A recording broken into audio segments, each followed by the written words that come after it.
the most powerful English story about overcoming fear.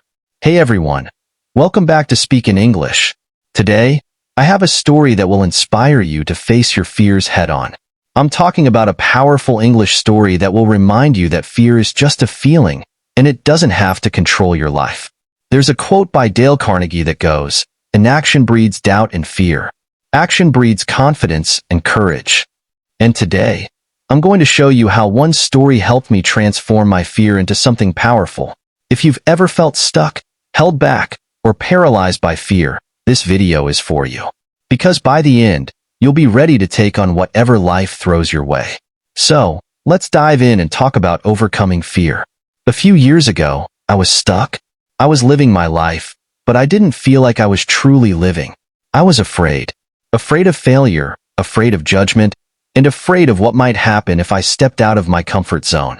And I know I'm not alone in this. We all have fears. It could be the fear of speaking in public, the fear of starting something new, or even the fear of just being vulnerable with others. But for me, my biggest fear was always the fear of not being good enough. It wasn't until I came across a story that everything began to shift for me. This simple English story showed me that fear is something we can overcome, but only if we're willing to face it. So let me take you back to the moment when I first heard this story.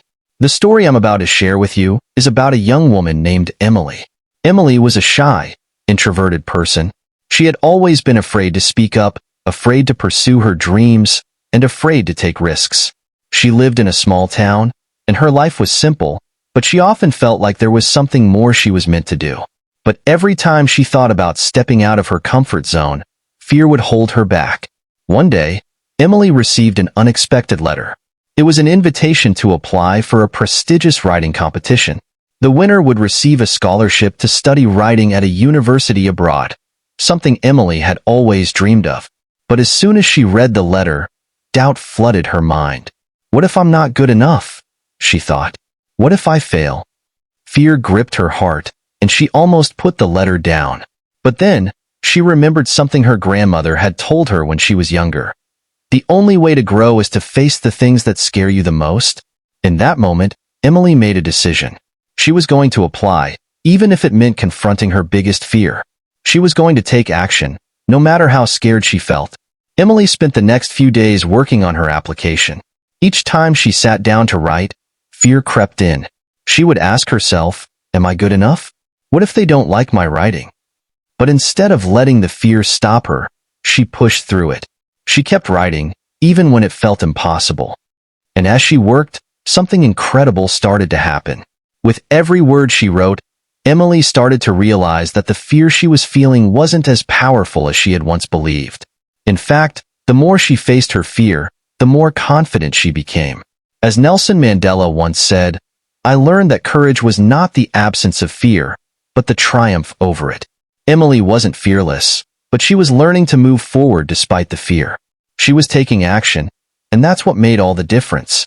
A week later, Emily received an email that would change her life forever. She had been selected as a finalist in the writing competition. Not only that, but her writing had been praised for its creativity and emotional depth. The judges had seen something in her that she had never seen in herself. In that moment, all of Emily's fears, the ones that had held her back for so long, seemed to disappear. She had overcome them. She had faced her fear of failure, and in doing so, she had achieved something she never thought possible. Emily went on to win the competition, and her life took a completely different direction. She was awarded the scholarship and began studying writing at a university abroad. But more than that, she learned that fear doesn't have to control us. We can choose to move forward, even when we're scared.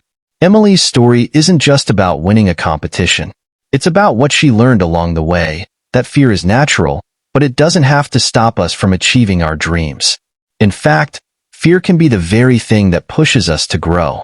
As Tim Ferriss said, what we fear doing most is usually what we most need to do. Fear is a signal that we're about to do something important, something that will help us grow. It's not a sign to stop, it's a sign to move forward. And I want to ask you, what is the fear that's holding you back right now? What is that one thing you've been avoiding because it feels too difficult or too scary? I want you to think about it, because I believe that confronting that fear is the key to unlocking your potential. Just like Emily, you can overcome it. And you might just find that the reward is far greater than you ever imagined. So here's the challenge I want to leave you with today. Take one small step toward confronting your fear. It doesn't have to be big. Maybe it's sending an email, making a phone call, or speaking up in a meeting. Whatever it is, take that first step. The more you face your fears, the more you'll realize they don't have the power you thought they did. If Emily's story inspired you, I'd love to hear your thoughts in the comments below.